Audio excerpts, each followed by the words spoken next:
Let's now discuss VMFS data stores, and we have already been discussing VMFS data stores throughout this entire chapter. A VMFS data store is a logical volume which resides on a LUN, which spans multiple disks in the storage area network disk array. Let's create a VMFS data store using the vSphere web client. Now, we've already been using the vSphere desktop client, which allows us to connect directly to an ESXi host. Let's now use the vSphere web client and connect it to the vCenter server. To use the vSphere web client, I click on my browser, and then I type in the IP address of the vCenter server, type the administrator name and the password, and I log in. And now I'm connected to the vSphere web client. If I click on Hosts and Clusters, and I select my ESXi host, and I select Related Objects, you can see there is an existing data store. To create a new data store, I right-click on the ESXi host, select Storage, and select New Data Store. I then specify that it will be a VMFS data store, followed by Next. And then I give the data store a name, such as datastore-local hard disk, assuming that's where it will be stored. And then I select the hard disk where I want the data store to be stored on, followed by Next. And then I could use all of the available space, or if I wanted, I could just use some of the available space. But in this case, I will use all available space, followed by Next. You can see it will create a new data store that's 100 gig in size. I click on Finish, and there is my newly created data store. Now, let's create a virtual machine on the VMFS data store. And I know you are familiar with this. If we go to the ESXi host and we look at related objects, we can see there are several existing virtual machines. If I click on the shortcut to create a new virtual machine, it takes me to the New Virtual Machine wizard. I select Create New Virtual Machine, followed by Next. Then I will type in the name for the virtual machine, followed by Next, and I will select the ESXi host where this virtual machine will be, followed by Next. Then I select the data store onto which I want to install this virtual machine and the virtual hard disk. And in this case, it will be the data store that I just created, the one called Datastore-local hard disk. After I have created the data store, I can view the virtual machine files on the VMFS data store. To do that, I select the data store, right-click, and select Browse Files.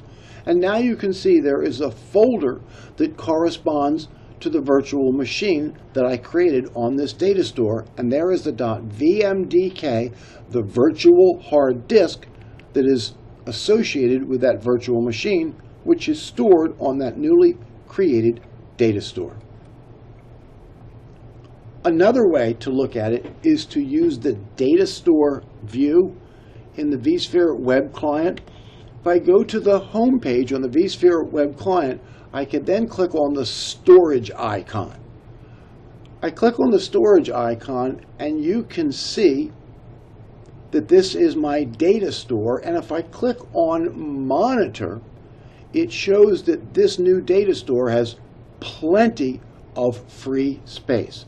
But if I look at my older data store, the one that has the red error message on it, then I can see that that one is just about ready to run out of free space.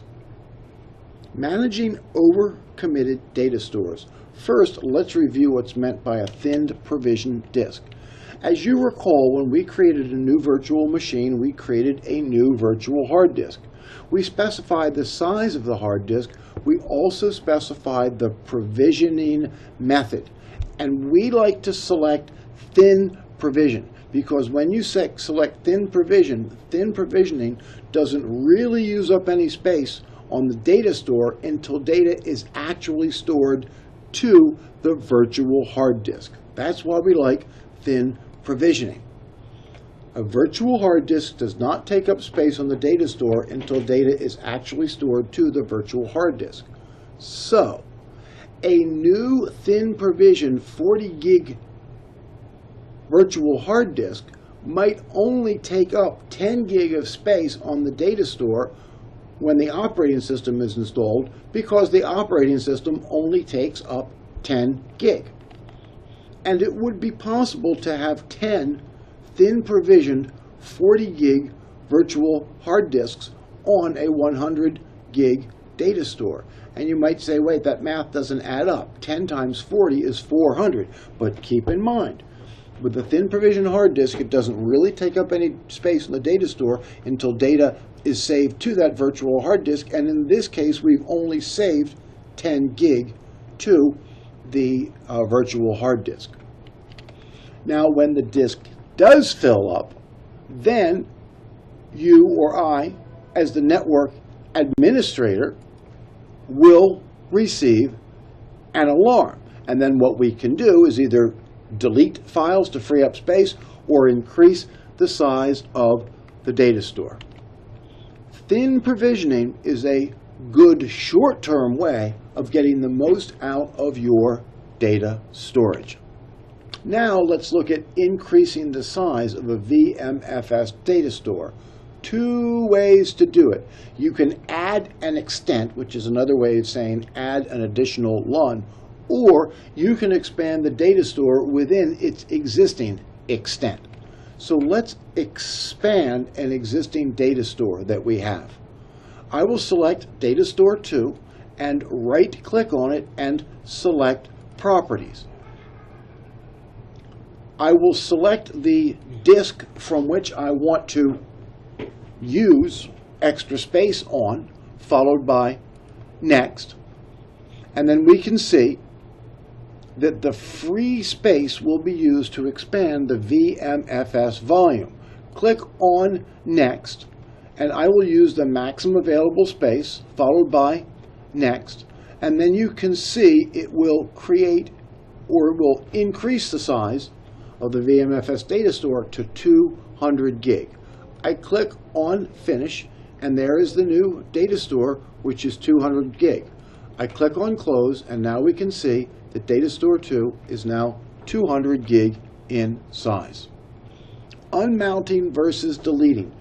It works the same way as it does in NFS when we discussed it earlier in the course.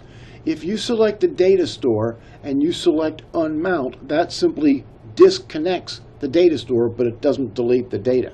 You can reconnect it later. But if you select delete, not only does it break the connection, but it deletes all the data in the data store. Unmount simply disconnects, delete deletes data. A VMFS data store is a logical volume where virtual hard disks are stored. And this concludes